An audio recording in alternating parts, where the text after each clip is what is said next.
Yeah, it's interesting stuff. Before I continue in this video, I should note I am not a representative of Yum Brands or their affiliated restaurants or Kentucky Fried Chicken. I'm just related to the founder and I know a lot of stuff.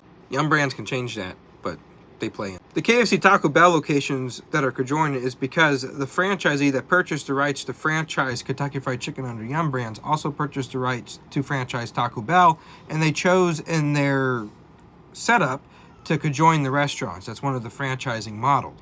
And a lot of times you'll see a Pizza Hut on the same parking lot. That's also usually, not always, but usually the same franchisee is franchising the KFC and Taco Bell, or just the KFC, or just the Taco Bell, and you see the Pizza Hut on the same lot. They're franchising both of those. So it doesn't matter where you go, they're getting money. Franchisees, if they have the money, they have the option to franchise more than just one restaurant under the Yum Brands name. They could have more than one Kentucky Fried Chicken as well. And it's not just individuals that can franchise. There's companies like JRN and KBP brand. And there's quite a few other ones, but those are the two I can remember the most off the top of my head to tell you. Anybody can franchise if you got the money to do it. And if you have a company and you want to franchise through your company, you can do that too. But the conjoined locations wasn't unheard of. Now, when Brown and Massey purchased it in 1964 from my uncle Harlan Sanders, they started phasing out the conjoined locations of different restaurants and putting standalone Kentucky Fried Chickens in their place.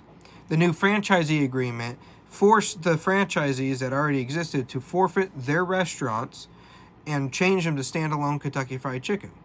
Now, Brown and Massey, before they comprised this new contract, they went ahead and just went through with it, breaking their original agreement with the Colonel, and a restaurant called Carter's sued them over this.